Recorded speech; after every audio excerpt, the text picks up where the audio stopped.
კოლ-ცენტრები ფანჯიკიძის პირველ ნომერში 2020-2023 წლებში ფუნქციონირებდა. კოლ-ცენტრების შესახებ ჩვენება საგამოძიებო უწყებას ბიზნესმენმა ბენანურმა მისცა, რომელმაც გამოძიებასთან ითანამშრომლა და სწორედ მან დაასახელა ამ საქმის ერთ-ერთი მოქმედი პირი ელისო კილაძე. ბენანურის ადვოკატი ფარულ ჩანაწერზეც ყვება, მარიამ ქართველიშვილი გვერდდება პირდაპირ ეთერში და უფრო მეც მისგან გავიქებთ. სკანდალური აუდიო ჩანაწერის ავთენტიკურობასთან დაკავშირებით ქრონიკამ სამხარაულის ექსპერტიზის ეროვნული ბიუროს მიერ გაცემული დასკვნა მოიპოვა. ამ დასკვნაში საუბარია, რომ კონკრეტულ ჩანაწერზე არ არის манипуляციის და წყვეტის მონტაჟის კვალი.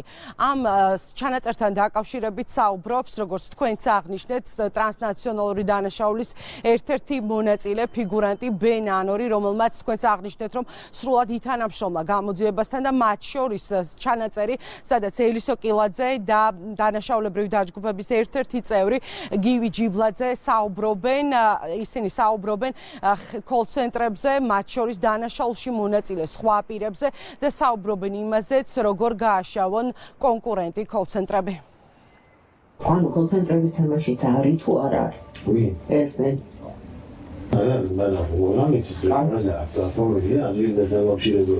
ეხლა კოლ-ცენტრების თემას რომ მივაბა, ეს როგორ მივაბა? პროსტა მითხარი ვიღაცები არიან დაჭერილები. კოლ-ცენტრების თემას რომ მივაბათ.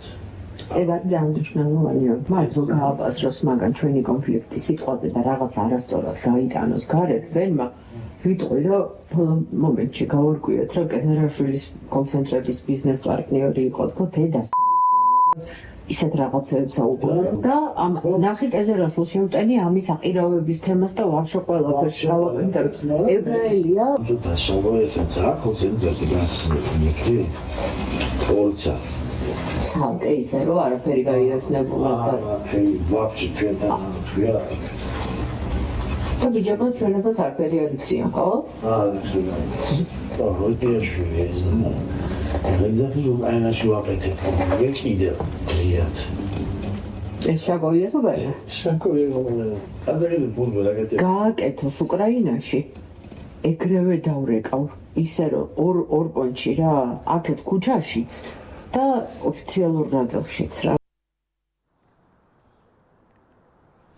დანაშაულებრივი დაჯგუფება ოთარ ფარცხალაძის, ძმებ მიქაძეების, მიხეილ ჩოხელის და ირაკლის სეხნიაშვილის ხელმძღვანელობით მეთაურობდა და ხელმძღვანელობდა კოლ-ცენტრებს, რომლებიც საბურთალოზე მდებარეობს. საუბარი არის ბენამერის 9 სართულიან შენობაში მდებარე მეოთხე და მეხუთე სართულზე არსებულ კოლ-ცენტრებს.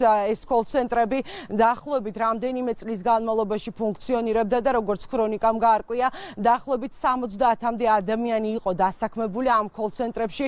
ფუნქციონირებდა როგორც ინგლისურენოვანი, გერმანულენოვანი და რუსულენოვანი განყოფილებები.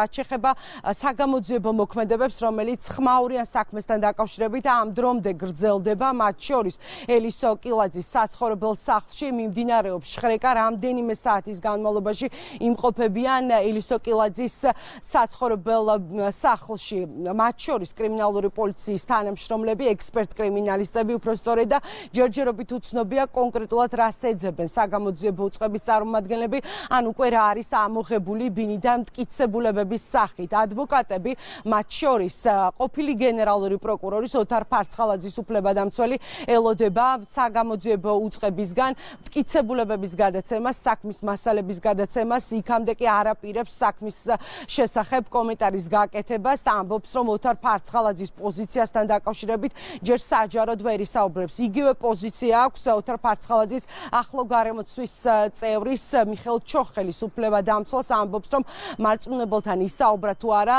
ამის შესახებ საჯაროდ ვერ ისაუბრებს და პოზიციასთან დაკავშირებით მოგვიანებით გააკეთებს კომენტარს მედიასთან. რაც შეეხება დაკავებული ელისო კილაძის ადვოკატს, როგორც ცნობილია, ელისო კილაძე დაკავების შემდეგ გადაიყვანეს პროკურატურაში, თუმცა მან ჩვენებაზე უარი თქვა, ბრალს არ აღიარებს და ის ამ დროისთვის რუსთავის დროებითი მოთავსების იზოლატორშია გადაყვანილი.